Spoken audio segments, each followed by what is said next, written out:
Hey, Stephen. Okay, I've got your work up here. I was reading through your post. Where is it? Here it is.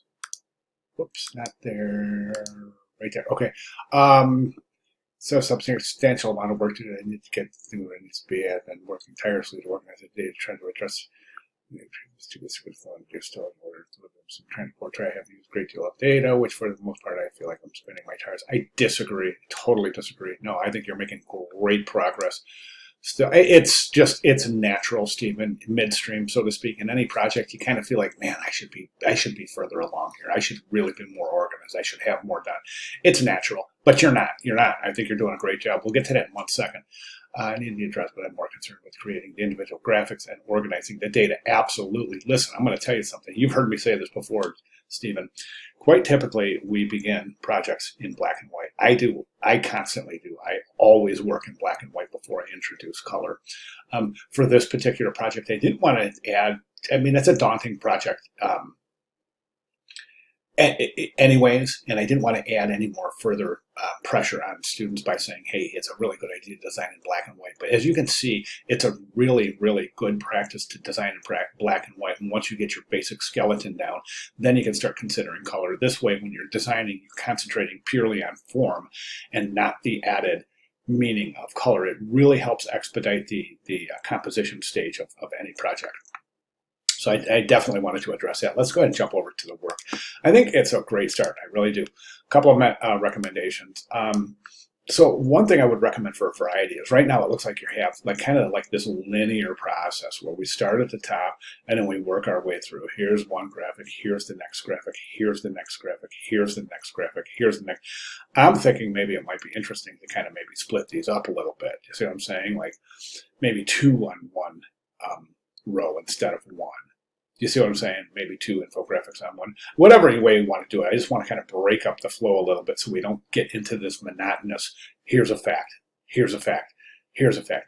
Let's create a flow through, an interesting flow through the composition. And again, that might entail resizing some of these to kind of maybe fit two in one area. Whatever the situation is, I just want to avoid this kind of linear fact. Next line fact, next line fact. You see what I'm saying?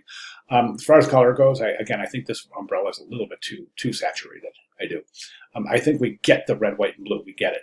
This rainbow right here, that's in this color right here, it makes that area really difficult to read. It also stands out too much. It's different than the others, so it stands out. I would recommend presenting that in traditional type color. Let me see something.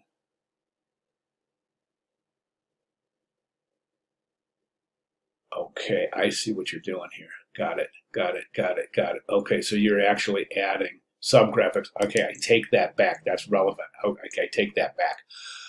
Um,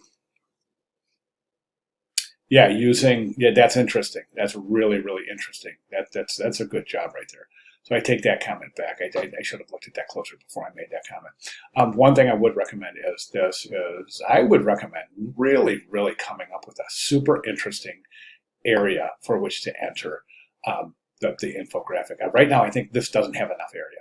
This is taking higher precedence in terms of hierarchy over the title area, and just simply this type right here is bigger than the headline type. So that points to inconsistent hierarchy. Remember, the headline is the area that should have typographic hierarchy, being that is where you are trying to indicate the viewer to enter the composition.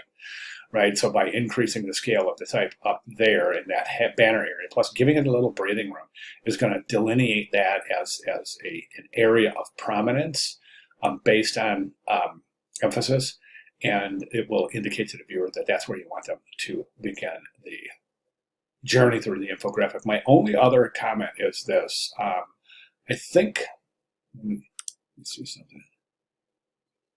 Boy, I see this kind of drop shadow on the type. I don't think we need it. I really don't. I think it's just adding too many layers.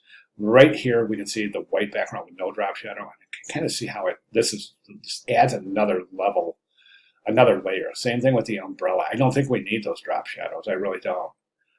Try it without, see what you think. I think that the graphics will support themselves just fine without that additional visual embellishment. My only other recommendation is this red, white, and blue background. I mean, we get it. We get the flag. We get it from the colors that you're using in the infographics. I think that's overkill in the background. I think in a way it's going to kind of dilute the impact of the graphics that are there by virtue of Hicks' law slash Occam's razor, which both dictate that the more you add to a composition, the more you are taking away from what's already there. So I think that this busy background here could probably be eliminated. Try it. Let me see what you think. Okay, other than that, I think you're doing a really fantastic job. I love it so far. So give yourself a break.